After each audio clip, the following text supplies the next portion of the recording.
By the time the second bottle of wine hit the table, I already knew something was wrong. I just didn't know yet that it was going to cost me my land, my daughter's future, and almost my silence forever. Stay with me. This one gets ugly before it gets good. Some men raise a toast to celebrate a wedding. I raised mine to memorize every word being said about my daughter in a language they were sure I couldn't follow. Smile, Daniel. Pour the wine. Don't blink. That's what I told myself at Firebrook, the restaurant off Cedar Row in Ashwell Creek, the one with the wall of windows looking out over the Orchard Hills. I'd booked it 3 weeks out because I wanted Sophie's future in-laws to feel like they'd landed somewhere worth landing. I wanted them to see Colton County wasn't nowhere. I wanted my daughter to look around that table and see her whole world getting along in one room. I didn't get that. I got a wine list instead. "Daniel, is this truly the vintage you selected?" Aldo Conti asked, turning the bottle like it owed him money. His accent made every sentence sound like a ruling from a judge. "Local vineyard 20 minutes from here," I said. "Ah, resourceful," Aldo said, setting it down like it smelled of something. Renata smiled at me the way you smile at a child holding up a finger painting. "And remind me, Daniel, what is it you do?" "Masonry," I said. "Stonework, mostly custom builds now."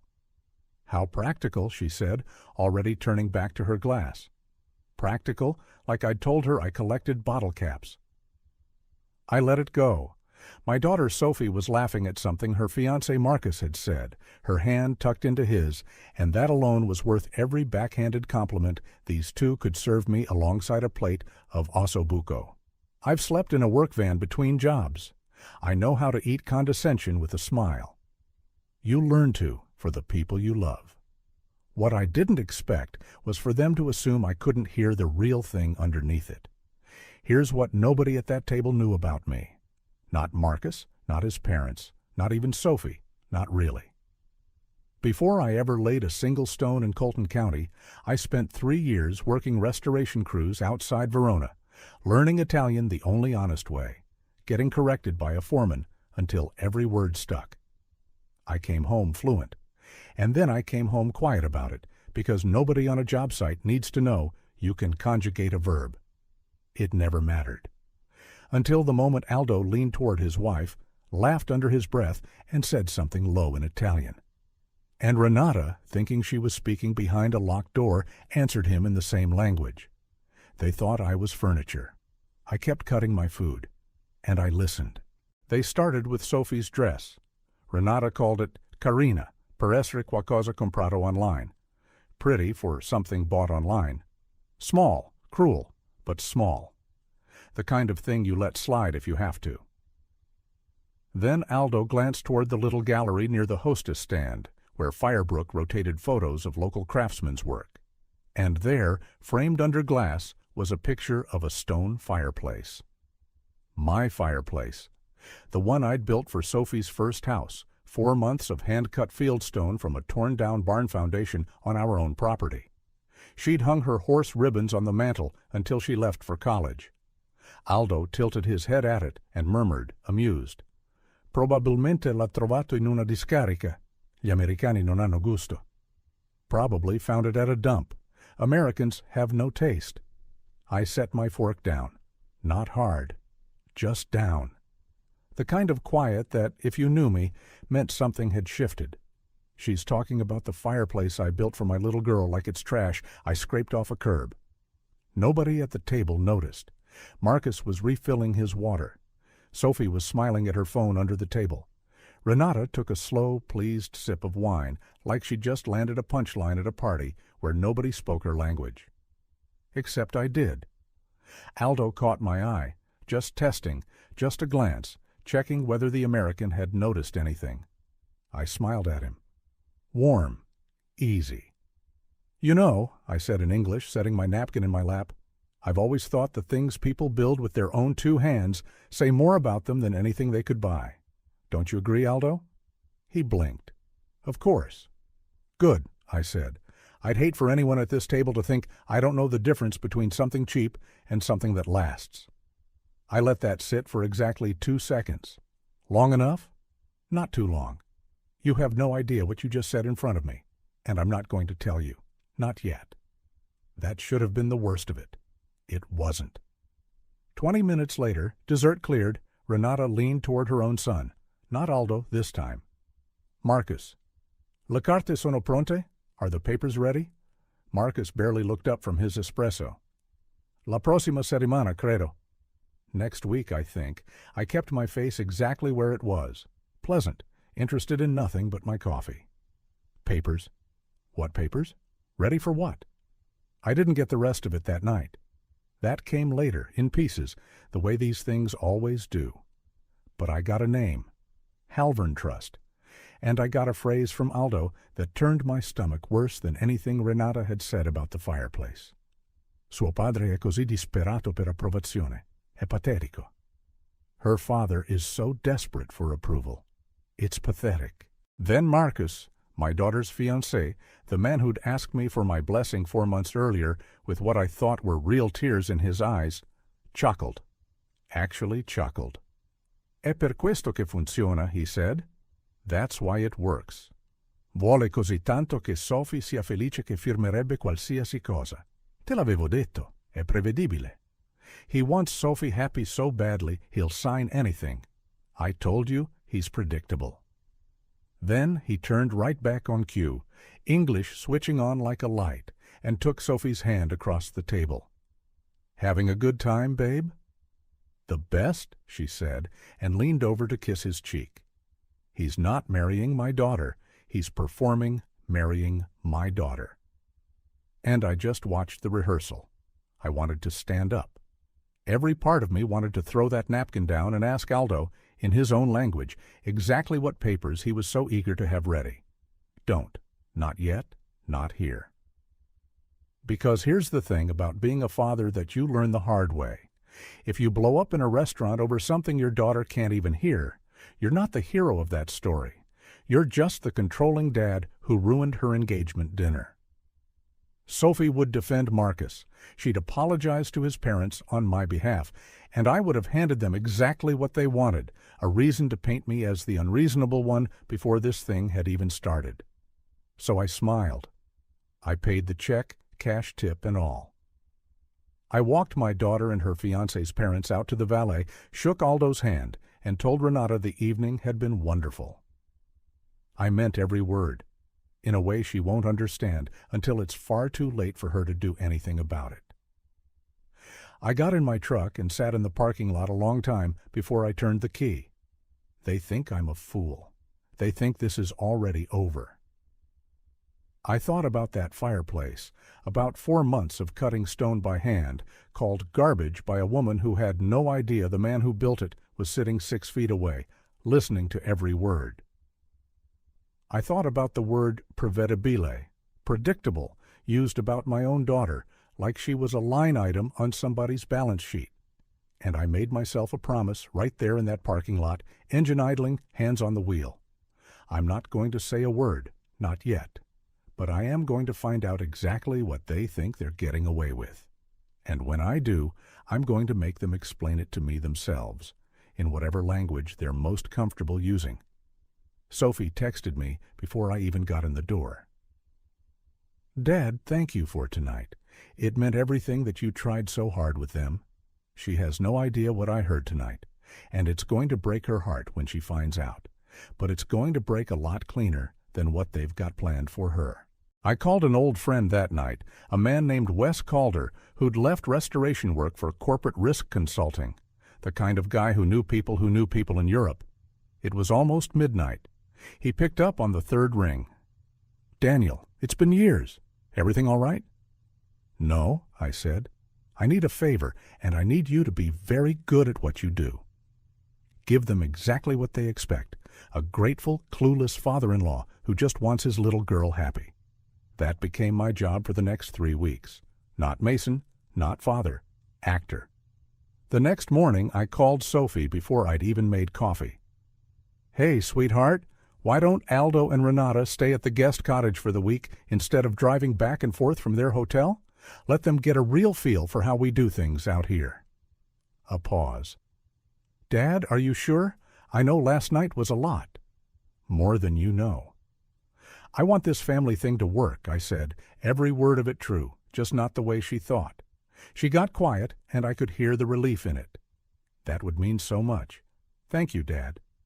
I hung up and stood in my kitchen, looking out at the guest cottage across the yard, the one I'd built the same summer as that fireplace, back when Sophie was still small enough to hand me nails from a coffee can and call it helping. You want a front row seat to my life? Fine. Come on in. Just remember, I can hear you from every room in this house, in every language you've got. Aldo and Renata moved in that Thursday. Marcus stayed at Sophie's place in town, one less performance to manage under my own roof. For the better part of a week, I played my part like I'd rehearsed it my whole life. I asked Renata about her garden back in Tuscany. I let Aldo correct my grilling technique at a Sunday cookout, nodding, smiling, saying, "I'll have to try that sometime," while cataloging every syllable out of his mouth like evidence. Because it was evidence? I just hadn't filed it anywhere yet. You want to underestimate me? Good, that's the only weapon I need. Thursday night, after they turned in early, jet lag, they claimed, though I had a hunch it was something else keeping them tired. I sat in my truck in the driveway and called Wes back. "Talk to me," I said. "What did you find?" Wes didn't waste time on pleasantries. Never did. "Daniel, I've been doing this a long time. This one's ugly." Here we go. Aldo's import business, the one he keeps bragging about, it's barely operational. Filed for the Italian equivalent of restructuring 2 years ago and never recovered. There are tax liens stacked against the family estate near Verona going back 3 years. Real numbers, Daniel. Numbers that don't get fixed by selling off a wine cellar. I sat there gripping the wheel, staring at the dark windows of my own guest cottage like I could see straight through the walls. "And Marcus?" I asked. Wes exhaled, and that told me before he even said it. Marcus has an active civil suit against him back in Italy. Failed import venture, took a handful of investors down with it 2 years ago. Nothing criminal, but it's not nothing. And Daniel, he never mentioned any of this to your daughter, not one word. "No," I said, "not one word." "There's more," Wes said. "You mentioned they've been talking about some kind of trust arrangement, calling it estate planning. I'd bet my house it's not estate planning. Sounds a lot more like a lifeline. If they can get access to your land through a joint trust, especially anything structured offshore, that's liquidity. That's collateral, a way to keep the whole thing from collapsing without anyone back home ever finding out how bad it got." I sat in the dark a long moment after we hung up, letting it settle. They didn't fly across an ocean to welcome me into their family. They flew across an ocean because I own something they need. I thought about Sophie's face at that dinner, the way she'd looked at Marcus like he hung the moon. The way she'd texted me, "Thank you for trying so hard with them," thinking her father was the one who needed to prove himself. She has no idea she's the one being auditioned, and she has no idea for what. I didn't sleep much that night. The opening came that Sunday. I invited them to brunch on the back porch. Good ham, biscuits, a strong roast Aldo couldn't criticize. "Daniel," Aldo began, setting his coffee down, sliding into that smooth, practiced charm. "Marcus tells us you own substantial land near the highway. In Europe, family wealth is consolidated. We're preparing a joint family trust draft through our estate attorneys, something to protect Sophie and Marcus long term. We'd like to review it with you before the wedding." He didn't hand me a pen. He was testing whether the dumb mason would bite before paying his lawyers to finalize the paperwork. "Family to family," Renata added softly. "It's how we protect our children." "That sounds real generous," I said, scratching my jaw like a man trying hard to grasp something big. "I lay stone, Renata. I don't know much about fancy trusts. Why don't you have your people send the draft straight to me? I'll review it." I watched the glint of triumph in Aldo's eyes. He thought he'd baited the hook, and I was swimming right into the net. That night I sat alone in my study with the folder spread across my desk, reading language that might as well have been Italian for how little sense it made to me. Irrevocable trust structure, beneficial interest transfer. My eyes kept sliding off the page. I can read a blueprint upside down in the rain. I cannot make heads or tails of this. 20-some years running my own business, my own contracts, my own bad breaks. There's a pride in that, a stubbornness. It doesn't like admitting when it's out past its depth. But I thought about Sophie signing something like this one day with a smile on her face, thinking it was a wedding gift.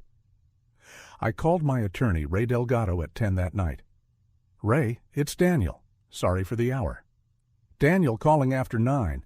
This can't be good," he said, and I could hear him settling into a chair. "What's going on?" "I can't make heads or tails of this offshore trust nonsense," I said, and I read him 3 lines straight off the page, slow so he could follow. A long pause. Long enough my stomach dropped before he said a word. "Daniel," Ray said, his voice flattening into the tone he uses when someone's about to commit a felony. "This isn't a prenup, and it's not a family gift.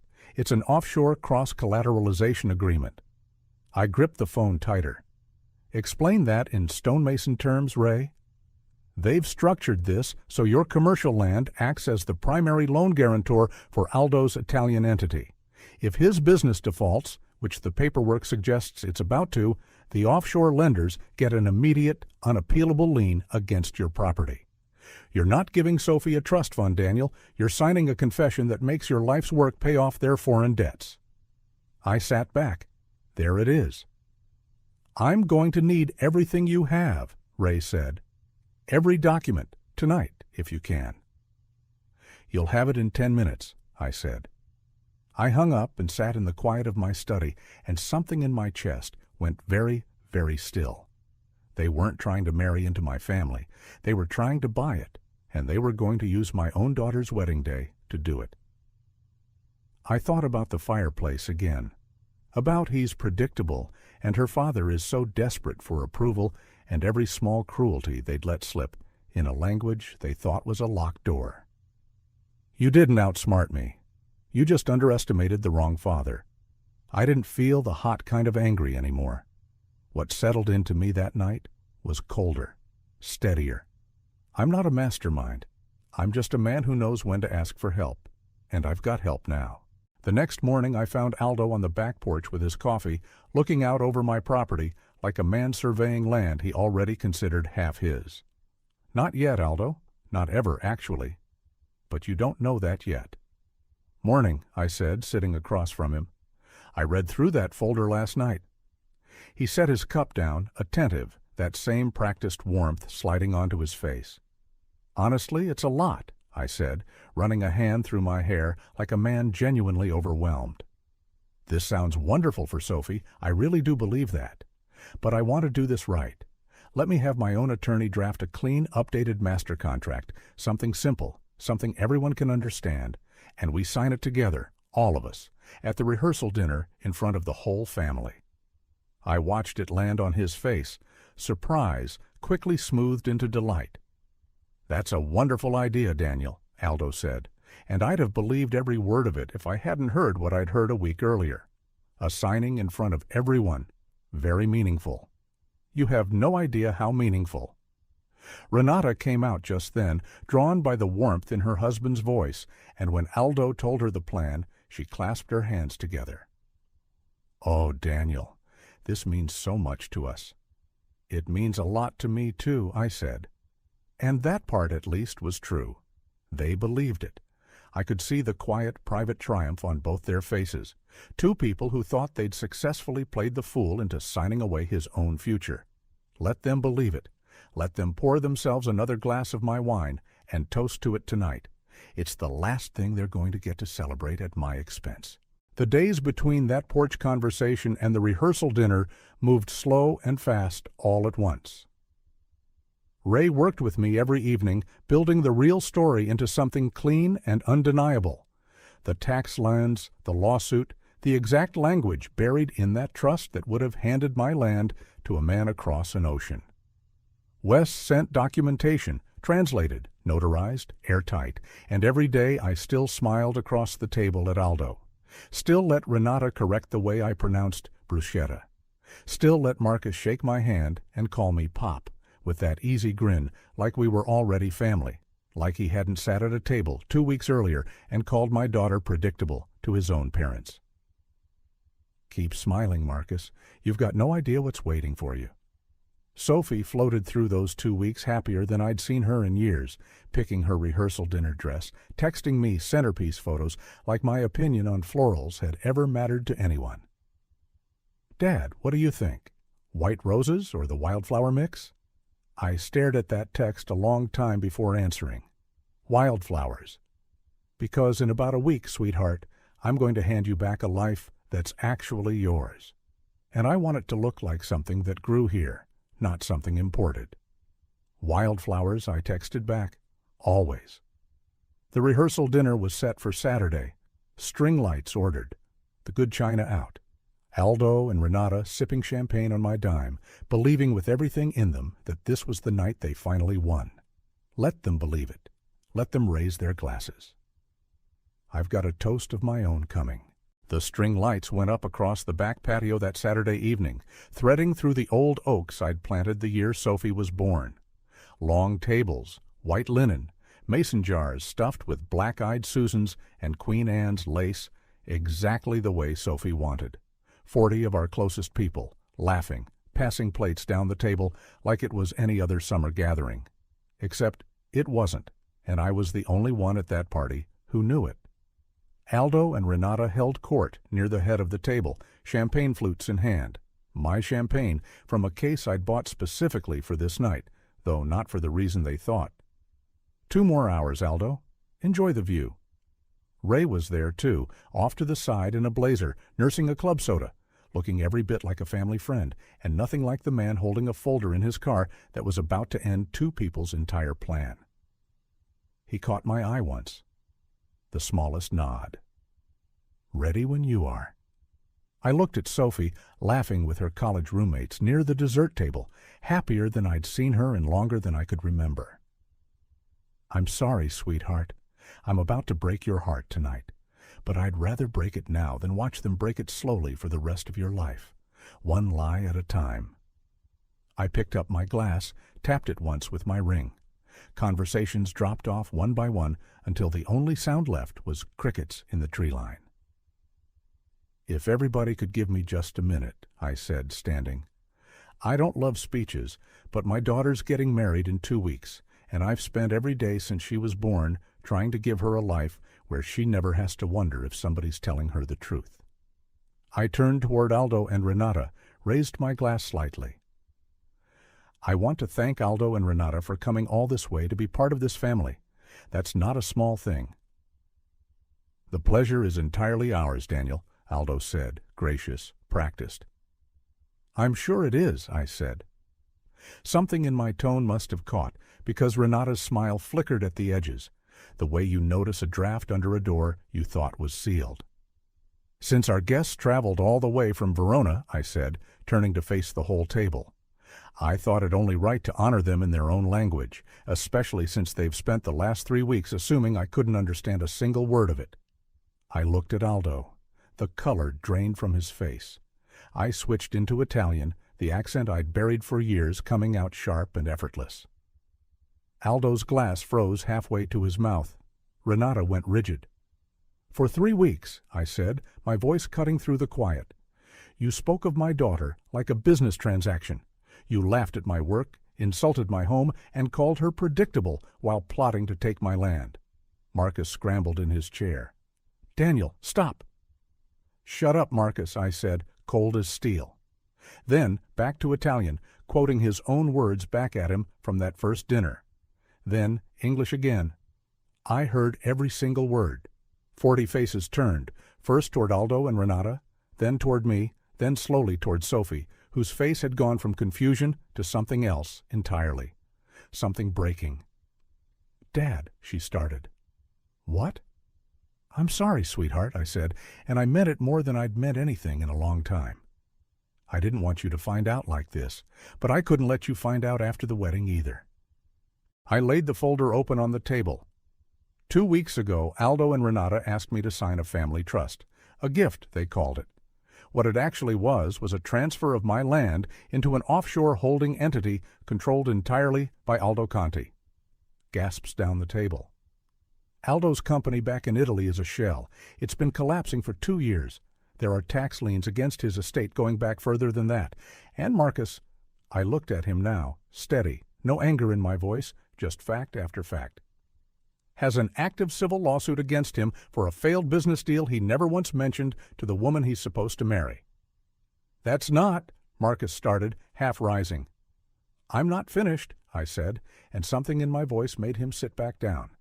Sophie stared at him, really waiting, the way you wait for someone to prove you wrong about the worst thing you've ever thought about them.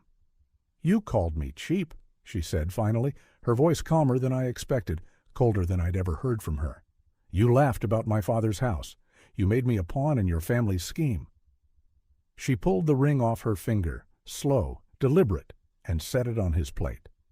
I was going to spend my life with you, and you were going to spend yours robbing me. She stood, and instead of running, she walked around the table to where I stood.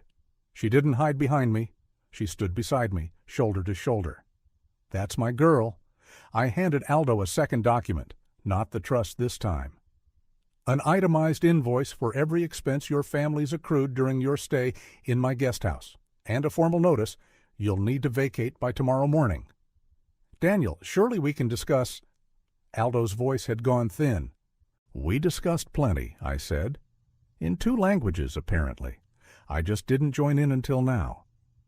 I took a slow sip of champagne, set the glass down with a small, deliberate click. Oh, and Aldo, I paid for tonight out of my own account. I'd say you're welcome, but we both know you don't mean it when you say thank you. Nobody at that table said a word. There was nothing left to salvage, not with a folder full of documentation open on white linen, not with a man's own words handed back to him in the language he thought had made him untouchable. I looked down at Sophie, tears standing in her eyes, but her jaw set, steady. You ready? I asked her, quiet, just for her. She nodded. Together we walked away from that table, past the string lights, past the wildflowers in their mason jars, past 40 stunned faces, and one folder that had just ended a scheme 2 people had flown across an ocean to pull off.